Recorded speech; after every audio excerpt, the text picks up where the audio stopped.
difficult roads often lead to beautiful destinations. And it's really true. The destination can be beautiful, but only if you're willing to persevere and stay the course, even when the road gets difficult. And staying focused on that hope of that beautiful destination, well, that can really help build perseverance. Welcome to the Blended Family Coaching Show, where you'll discover how to move your step family from just surviving to truly thriving.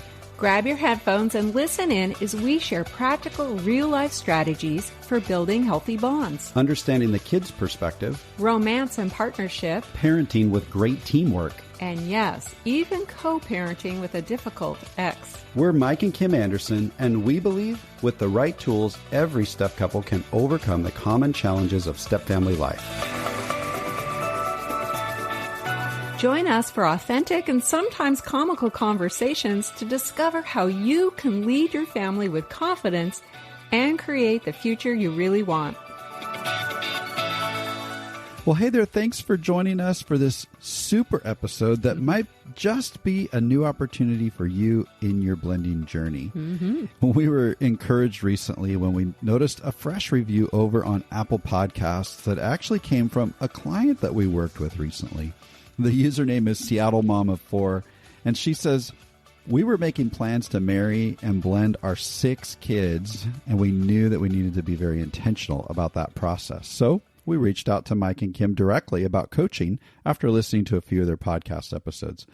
Seattle Mom, we know who you are, and man, what a privilege it's been to serve your family and really witness your intentionality with each other as a couple and with the kids along the way. Yeah, we love you guys. Seattle Mom goes on to say, we cannot recommend Mike and Kim's content enough in any form. They offer so much wisdom, practical advice, and hope for couples in any stage of their blending journey. I've got to say, reading that brings me some hope. Yeah. And it's also really humbling. So thanks a lot, Seattle Mom, for sharing that. We really appreciate it. Thank you. And, you know, for those of you who are listening, we'd love to hear from you as well. Whether maybe you've worked with us directly in the past or you're joining us each week here on the podcast, just let us know how we're helping you and share that with other people who are seeking hope also, right? And they're not sure where to turn. Yeah. So we want to make it easy for them to join you and to join us in learning and growing. And leaving a review and a rating like that actually helps people make wise decisions in the content that they're going to consume. And so we want them to gain that opportunity to build some super strengths, just like Seattle Mom and her family has, and like you're going to do today. Yeah, absolutely. You know, a few years ago, we published episode number 11, way back when, and it was called 3 Hidden Strengths for Imperfect Blended Families. Now, in that episode, we shared 3 positive character traits and strengths that blended families develop through all the ups and downs of blending. Sure. And they were acceptance, resilience, and flexibility. Now, these are super strengths that our kids benefit from as they learn to navigate their losses and face their disappointments, and as they find their own unique way of belonging within the new family structure. Sure. Our kids have the opportunity to develop these super strengths, and so do we, of course. We're all in this together, and our kids are looking to us and learning from us as the family blends and develops those super strengths of acceptance, resiliency, and flexibility. Absolutely. And if you'd like a little bit of positive encouragement, maybe you'll check that episode out. And we'll put a link in the show notes to make it really easy for you to find. Yeah, it's a good one. You know, the truth is it's important to adopt a healthy perspective as we blend, because sometimes it's easy to be overly focused, even obsessed with all the negative things that are happening throughout the blending process. Right. Now, we all know there can be a lot of challenging circumstances and difficulties that come up when families blend, and we've got to be mindful. We've got to be strategic about how to best approach those things. But we also need to balance that with a positive perspective and a long-term mindset. Right. We need to be playing the long game here and not get stuck overly focused on all the tough stuff that is inevitably going to be a part of the journey. That's right. And anyone that's been listening to the show for a while knows that we like to keep it real. That's right. We deal with the tough stuff. However, we also do our best to help you cultivate hope. Hope that you can experience wins even through a difficult season. Yeah. Hope that the kids and your marriage are going to be okay and make it through. And hope that good things will emerge out of the pain, uncertainty, and chaos that you might be experiencing. Yeah. And that's what today's episode is all about. Focusing on 3 super strengths that will gradually develop, grow, and solidify in your couple relationship. Yeah. And, we speak about this from a bit of experience as we get ready to celebrate our 22nd wedding anniversary. Wow. It's coming up pretty quick. Yeah. We are so young. That's awesome. So we're quite a few years into our blend, and we recognize some super strengths that have developed in our relationship that are a direct result of all the stuff that we've gone through. Right. The mess, the pain, the conflict, the fears, all those difficult seasons when we were honestly tempted to throw in the towel and even give up. We know with certainty the strength that will emerge when a blended couple goes the distance, because it's our story, and it's a story that we get to hear from many other seasoned blended couples as well. Absolutely. In fact, in our next episode, we'll be interviewing several seasoned stepmoms that we know, and they've stayed the course for many years through a lot of tough stuff in their blended families. So don't miss that, because you'll hear not just from us, but also from these lovely ladies, how they've grown and all that they've gained by going the distance with their blended families, and the super strengths that have emerged in their marriages over the years. Yeah, I'm excited about that. Me too. Before we get there next, in a couple of weeks, actually, let's dive into these 3 super strengths that we've been talking about, Hun, and really the ones we've developed over the course of our journey. Now, we've developed a few different things, but we think these 3 are really key, and we're confident that your marriage can grow in these areas as well. Absolutely. Yeah. So let's hop in. The first one is intentionality. John Maxwell says this. He says, make a commitment to grow daily. I love that. It's so simple. Like, we can make a commitment to do that. It's an inspiring quote, but living it out really does take some intentionality. A while back, we read that review from Seattle Mama 4 and her fiance, who's now her husband. They committed to doing some research up front about blended families. They were committed to growing. They reached out to us. They decided to invest in partnering with us for practical support as they moved toward blending their families. Right. Then they showed up with an open mind. They were willing to learn and to also be challenged sometimes. Right. Sometimes we call ourselves professional bubble bursters, huh, honey? So we have to challenge couples sometimes. It's for your own good. Absolutely. And then in between the coaching sessions, they did homework together. They gained some new understanding around what their kids might be experiencing emotionally. They identified healthy ways to bond as a family and how to safeguard their relationship and work toward making it the foundation of their home. They did a pretty deep dive into some of the best strategies for parenting and how to become effective parenting partners as a couple. And they were willing to learn healthy ways to navigate their co-parenting relationships with their former spouses as well. Right. This couple was intentional in how they were going to move forward as a couple and as a family. Yeah.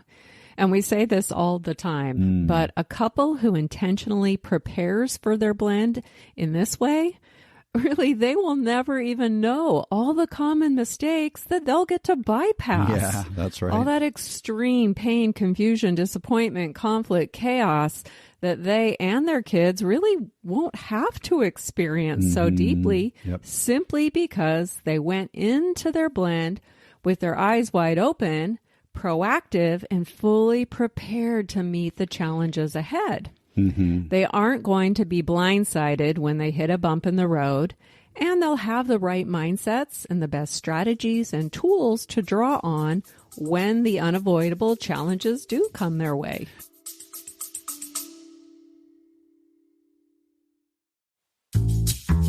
What if you could experience a community that's all about healthy support guidance, and practical strategies that help you thrive in your blended family? Well, now you can.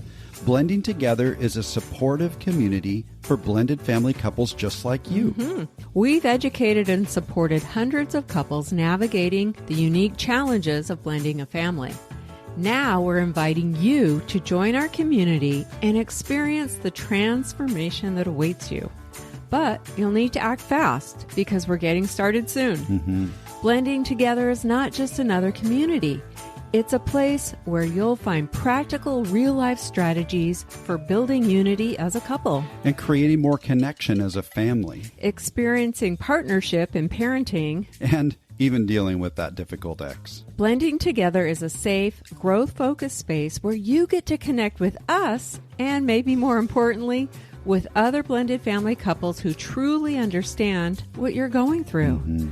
Along the way, you'll discover practical tools, guidance, and hope that empower you to find a future full of confidence and connection. When you join Blending Together, you'll get to hop into a variety of resources like access to our private Facebook group and online learning platform, monthly coaching meetings, monthly Q&As, and you'll even get to vote on the content for our monthly workshops. Mm-hmm. Blending a family can often leave couples feeling alone or isolated and stuck, and quality support can sometimes be expensive. That's why we're offering you access to all of this at a super low monthly rate, because every blended family deserves the opportunity to thrive, regardless of their budget. That's right. So join us in the Blending Together community and unlock the secrets to successful blending. Together, we can create a future filled with hope, connection, and peace. But don't wait. Click the link in the show notes now. The doors will be closing on October 8th, and you don't want to miss out on this unique opportunity to create the future you really want alongside other couples who genuinely get it. Mm-hmm. Hey, we can't wait to meet you there.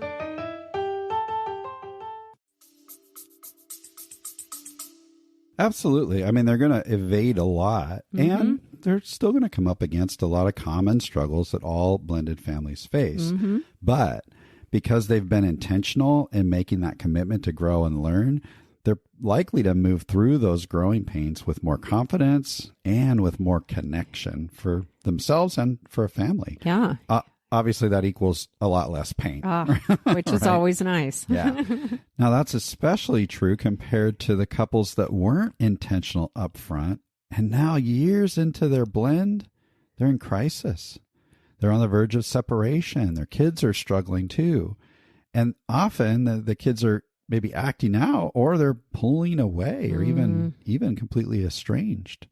The reality is intentionality makes a huge difference. Mm-hmm. And if you don't fully believe this, I encourage you to listen to episode 80, where one couple we've supported, Wes and Jenny, they share their story of transformation after they decided to get intentional. That episode's called From Mostly Miserable to More in Love, which is a direct quote from Jenny, who was feeling very much like a stranded stranger stepmom. And so we'll put a link in the show notes if you want to pick up some inspiration from Wes and Jenny as well. Yeah. And I think some couples, like Seattle Mama 4 and her fiance, and many other pre-blended couples we've coached over the years, have experienced the pain of divorce, and they've seen how difficult it was for their kids to go through that family split, and they don't want to have to experience that again or cause further harm to their kids. Of course. They truly want something better in their remarriage and for their kids to be able to thrive in that environment. So intentionality is kind of a no-brainer for couples like that. We want to do it right. We're going to get support. We're going to get education because we know we're going to need that if we want to be successful. Right. And that's an awesome mindset and a strength for any couple about to set out on their blended family journey. Right. They realize there's a lot that they don't know, and so intentionally they move toward a growth mindset and diligently put in the work that it's going to take to do this well. Because if you've never blended a family before, you don't know what you don't know. Exactly. But we also often see a different mindset emerge when a recoupling occurs following divorce or even the death of a spouse. And for lack of a better term, we'll say that these couples are kind of living in their own little bliss bubble. Right. And that's a term that you've used to describe yourself, honey. Absolutely. I was definitely in a bliss bubble in the beginning of our relationship. And I remember thinking things like, oh, we're just so in love and you're going to be such a great father figure for Annika. And everything's going to fall into place easily for us. This is my second chance to create a happily ever after story for me and my daughter. Things like, we'll just leave the past behind and start over. This is kind of my do-over. Yeah, And I really didn't think that intentionality was going to be a thing. What do we need it that didn't even for? cross my mind. Yeah. Well, also at the time, things between you and your previous spouse were pretty cooperative, right? So I was a little bit in a bliss bubble there, and I couldn't really imagine how things might shift in our relationship with Annika's other home. But unfortunately for us, they did. Yeah, majorly. And I know, honey, in general, that you weren't in a bliss bubble. Not completely. Yeah. You'd grown up in a really dysfunctional step family dynamics. Right. But I had no clue, and I just wanted to focus on all the positive stuff, right? I didn't feel any need to be intentional with blending. Like, why? What's the point of that? We're just going to figure it out as we go, right? Yeah.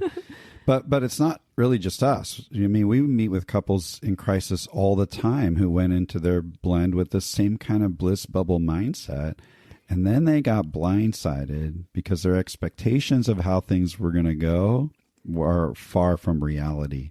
And now they're experiencing pain. A lot of pain. Yeah. But even these couples can turn things around if they're willing to get intentional. Yep. And there's always hope. We've helped many couples face their challenging dynamics as they learn to communicate better, to manage their emotions, to work as a team, empathize with their kids and stepkids, and move forward to implement healthy strategies that grow their coupleness and also grow their familyness. That's right. And we talk about a tough season in our marriage about 10 years into our blend all the time. And it was a time where we had to get intentional because we were in crisis and we were on the verge of separation.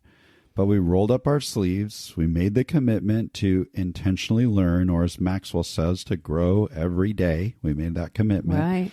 And that intentionality actually is probably the basis of what saved our marriage. Yeah, absolutely. And you know what? If we can do it, so can you. Yeah. And you'll come out of that season on the other side with the super strength of intentionality. And this is awesome. This is a super strength that still carries us through difficult season. And intentionality has become our new normal over the years. It really has. We're intentional in how we show up for each other, how we communicate, work through conflict. We're intentional in our parenting decisions because you still make decisions even when your kids are adults. That's right. We're intentional in making investments into our marriage. Intentionality is woven into the fabric of everything we do now, I would say. Absolutely. You know, I love it when I think about this being a super strength. I think about, going to the gym and exercising a muscle. We referenced Seattle Mama 4, and, it's great that on the front end, we've got couples who are saying, hey, we need to prepare for this blending thing. And they're displaying strong intentionality on the front end. I think what you and I have learned over 2 decades, more than 2 decades, is that just like going to the gym and working out a muscle, the more we use intentionality, the more we actually lean into intentionality, the more it develops. And that's when it starts to really become a super strength. Yes. Is now, like you just said, I love the way you said it's our new norm, right? So it's not just about preparing to blend, right? If you're, or even just about facing a crisis. Right. The super strength of intentionality, it's one that will carry you throughout the journey, and it's one that you can actually pass on to your kids as well. You're setting an example of what it means to be intentional. And I don't know about you, but I would really like our kids to be fairly intentional. Yeah, it's a life skill for sure. Yeah. Aristotle said that excellence is never an accident. It is always the result of high intention, sincere effort, and intelligent execution. It represents the wise choice of many alternatives. choice, not chance, determines your destiny. That's powerful. Yeah. Choice, not chance. It's so true. And we can all strive for excellence for ourselves and for our family. Not perfection, but imperfect progress. That decision to commit to grow every day. That's imperfect progress. Right. You can choose to learn and grow in your understanding of blended family dynamics and be intentional in how you invest in your marriage and lead your family. And as a result, the super strength of intentionality will emerge. It will grow and continue to carry you through all the ups and downs of blending. Yeah. All right, let's move on to the next super strength. What is that, honey? Yeah. The next one is courage. I don't know about you, but I've had to lean into courage a lot. Oh, yeah. Brene Brown says that courage starts with showing up and letting ourselves be seen. Oh, man, that's really true. When we're grappling with all the pain, the disconnection that tends to come with blending, it takes a lot of courage to show up and be vulnerable. That's what Brene's talking about when she says letting ourselves be seen. We've got to have the courage to kind of rip off our masks, reveal our real selves, what's going on underneath, even when it's not very pretty. Maybe it feels embarrassing, or it even feels a little bit risky to be so open. Right. Yeah. It is said that courage is one step ahead of fear. And I think couples and blended families are often overcome with fear, leading into their blend and even as they live out their blended family life, whether or not they realize it. And it's no wonder there's fear, because there can be so much ambiguity that surrounds the process of blending a family. What will my partner think if I'm honest with my negative feelings about their kids or their parenting style? Will I be rejected if I share the doubts or resentments that are continually growing inside me? It might be really embarrassing to admit my jealousies or my insecurities. I don't want to be a burden or cause conflict, so I'll just keep my perspectives to myself and stuff my feelings down. Yeah, and it's the fear of those unknowns that keep us safely hidden behind our masks, right? We smile and wave on the outside, but on the inside, there's maybe like a boiling volcano about to erupt, right? Oh, yeah. The magma is about to go all over the place, right? The truth is, if we can't talk it out, we end up acting it out. That's just human nature. It's true for all of us.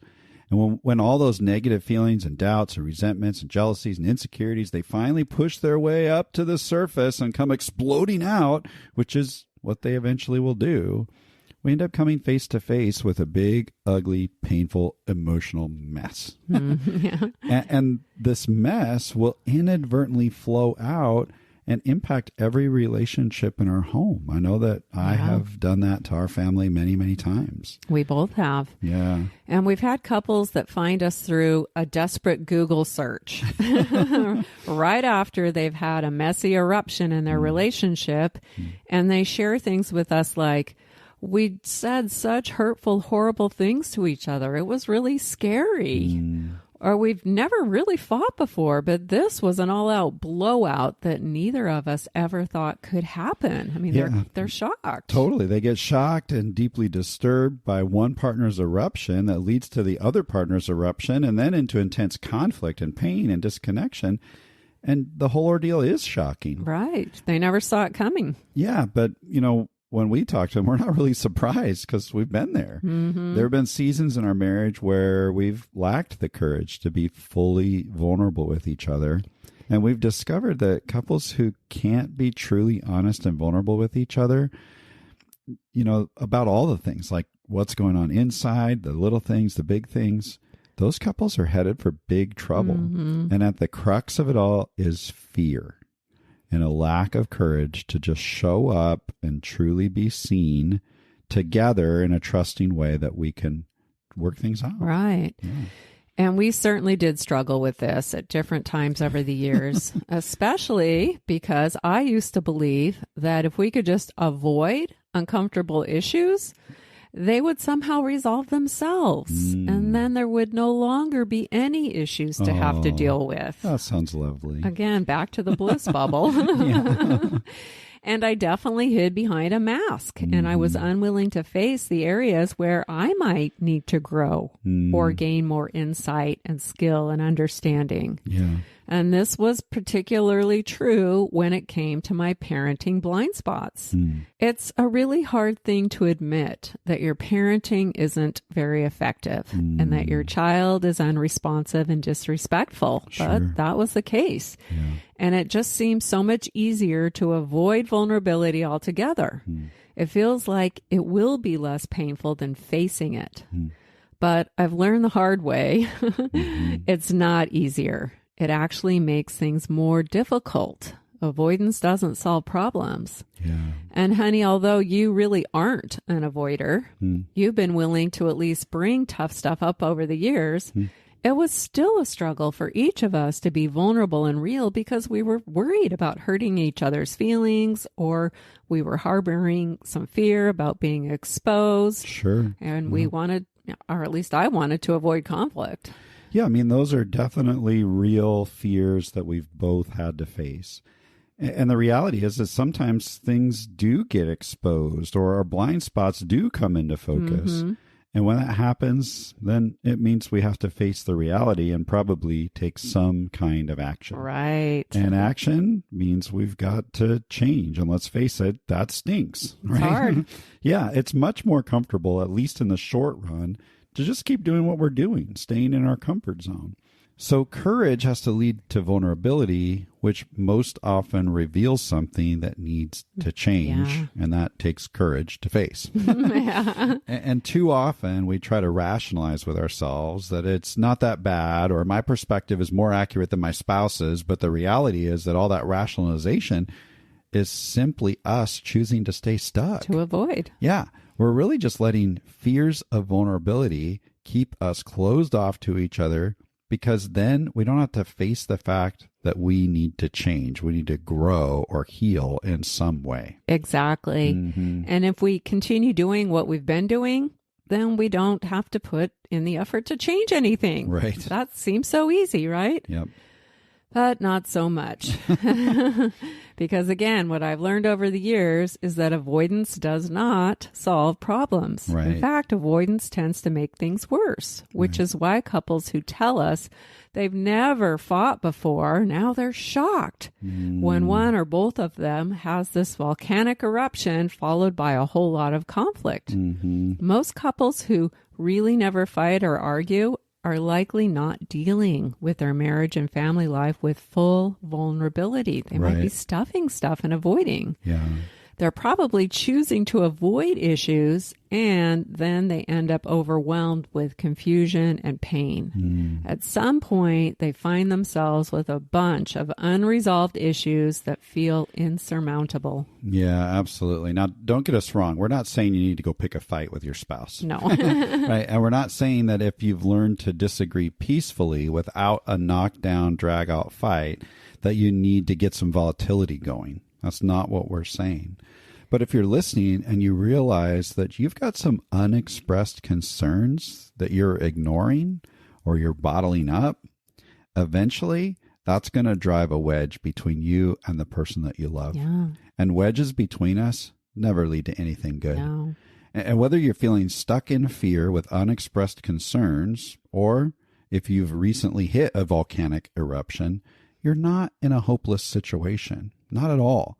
And it's going to take some courage to show up, to let yourself be seen and heard through open, vulnerable communication, and then to summon the courage to actually take action, to learn, to grow, to heal, to embrace change, and move away from avoidance, which kind of points toward our first super strength of intentionality. Exactly. Yeah. And if you're listening to this and you're connecting to what we're talking about here, I just encourage you to start small. Yeah. If you've got a big list of things that have been mounting over the months or years, just pick one small thing. What's the one thing that you know might create a little tension, but won't completely derail you? When you learn to be vulnerable with that little thing and work through it with your spouse, that will build courage for both of you individually and as a couple. And as you vulnerably face your challenges together, your courage will continue to grow and grow. Mm-hmm.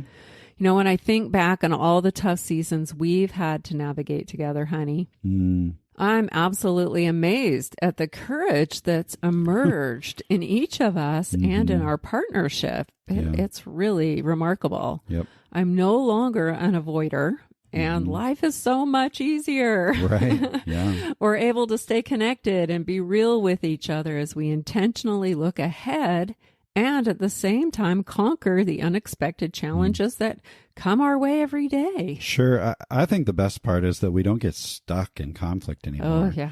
We've been able to leave those eruptions, the shock, all of that behind because we are able to keep things real. Yeah.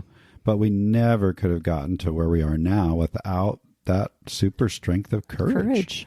I would even say it takes a lot of courage just to venture into blended family life, right? Unless you're still in a bliss bubble, of course, you know, if you want to stay there. You'll see it soon enough. Eventually at some level that bubble's going to get burst and you're going to need a whole lot of courage to move beyond the pain and the disappointment that comes with that if you want to keep things moving forward. Right.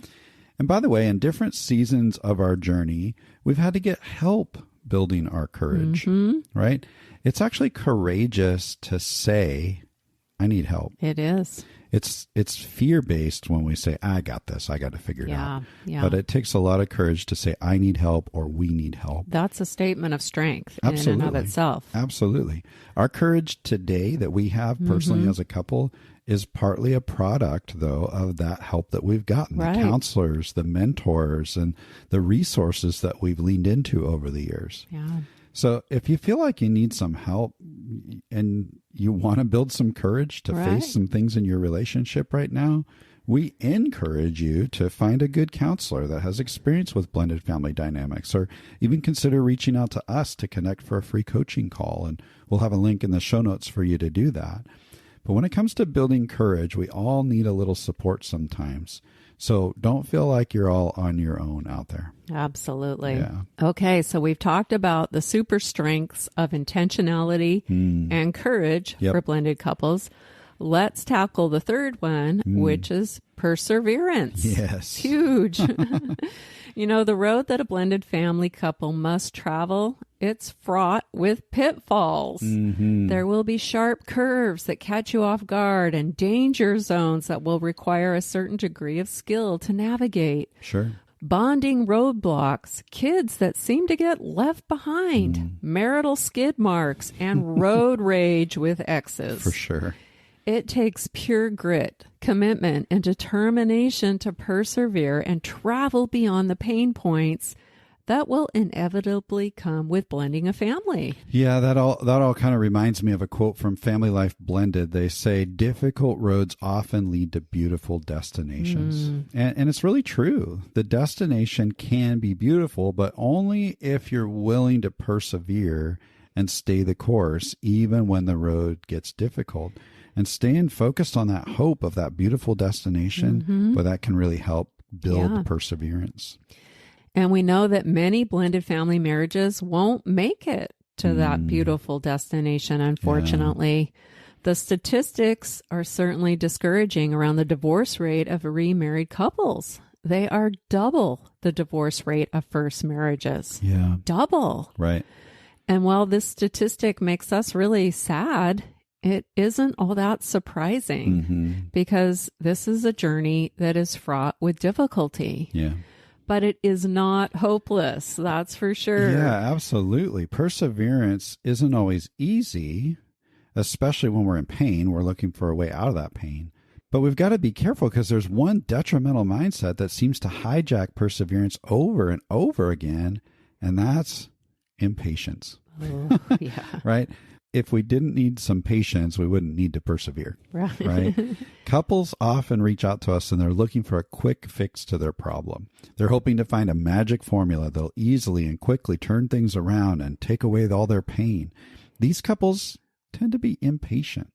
They want to fix things, but they aren't willing to make the needed investment. They want the pain to just be gone without having to put in a whole lot of energy or effort, or they want us to just fix each other, right? I want you to fix my wife, or I want you to fix my husband. And they're pointing at each other, kind of stuck in the blame game. Yeah. And sadly, when impatient couples realize that a quick fix doesn't exist, they decide it's not worth the effort. It's just too much work. Or worse, they have a story in their head that nothing can be done to save their marriage. Right. You know, we've heard it said that patience is a virtue. We've all heard that. And in blended family dynamics, it's an absolute requirement. In fact, patience is one of the most powerful traits you need to successfully blend and stay united. Yeah. And we did a deep dive into that back in episode 105. And courage is another one of those powerful traits. So if you want to learn more about why these traits are so important, we'll put a link in the show notes to that episode. And all of what we're talking about today is important. Because if you aren't able to adopt some more realistic expectations along with that long-term mindset of patience and choose to persevere even when you're in pain, you'll most likely end up being part of that divorce statistic. And that's really unfortunate. Yeah. Or maybe you'll grit it out and live in a divided home filled with conflict and dysfunction. And you certainly won't reach that beautiful destination. Yeah, that's no fun at all. No. The former president of World Vision, Richard Stearns, says, don't fail to do something just because you can't do everything. I love that quote. Yeah. I think sometimes couples have this misguided belief that if we can't fix everything right now and take away all this pain, then why bother? Right. And that's really tragic because you can do something. Right. You can take steps forward. You can choose to be patient with the blending process and accept that it's going to take some time. Right. And I really say this with some conviction because I too was impatient in different seasons of our journey. I wanted Kim to fix how she parented Annika, and I wanted Annika to be fixed. And I added pressure to the situation, which only honestly made things worse. I didn't want to experience the pain of being that stranded stranger. That hurt. I wanted to be included and respected. And at some point, I wanted our marriage to be elevated. And sometimes I demanded that those things would go my way. And honey, you admitted to being an avoider early on. Well, I've admitted this before, and I'll do it again. I was a fixer. I was like, well, you're going to avoid it. I'm going to fix it. Right. And that made me really impatient. And it's hard to persevere through pain and difficulty when you're feeling impatient. It just makes a difficult situation even more difficult. But thankfully, I've learned over the years, I think I've learned to be patient. Yeah, Have definitely. I learned? Okay, that's good. I've learned to be patient with lots of things, especially the process that we have to go through to embrace that imperfect progress. Right. And that's exactly what Stearns is talking about here. Is imperfect progress. Don't fail to do something just because you can't do everything. Right. One step at a time. Have the intentionality to get laser focused on one thing. Have the courage to call out what that one thing is. And have the perseverance and adopt that as a super strength, just like I've really worked at to develop over the years. It's not been easy, but I've worked at it. If you can put those three things into action, you might be amazed at how transformative it can be for your family. Yeah. So I think over the years I've worked at all three of these things, and perseverance certainly is a super strength that I've personally had to develop for many years now. Yeah. I'd say it's true that we've both developed that. Yeah. You're very supportive and you like to brainstorm ideas, but you don't jump straight into fix-it mode anymore. I wait at least 20 minutes. And you're so much more patient now, which I really do love. I think you like patient. Yeah. Mike. Yeah. I love the quote from Albert Einstein. He says, "I'm not smart. I just stick with problems longer." Yeah, that's right. So we have to learn to stick with our problems longer. Absolutely. But perseverance teaches us that all things are difficult before they become easy. There really isn't a magic formula or an easy fix to the growing pains of blending a family. The road will be difficult. Yeah. But if you can be intentional as you navigate the challenges and muster up the courage to be vulnerable and choose to remain patient, pretty soon you'll realize those difficult dynamics that used to set off a volcanic reaction have actually lost their sting. And as you continue to persevere, those difficult things become easier and easier and easier. That's right. See, this is a story that we've lived out. We've traveled down some really difficult roads for almost 22 years now. And these 3 super strengths that we've picked up along the way of intentionality, courage, and perseverance, these are things that we have to choose on the front end, but develop over the long haul. Right. And believe me, if we can do that, so can you. Yeah, I really trust you to do that. So I want you to think about that. How am I being intentional? Where do I need to take some courage? And what do I just need to persevere through right now? Right. And how can you articulate that? If you need help with that, reach out to us. Here. We're happy to have a free coaching call and talk through that with you and really make some forward movement. Absolutely. Hey, next week we will be here with a simple step, and then we're really excited to talk with those stepmoms in a couple of weeks. I think that's going to really bring you some value as well. Thank you so much for spending time with us today. Yep. We're going to make this episode a wrap. Until next time.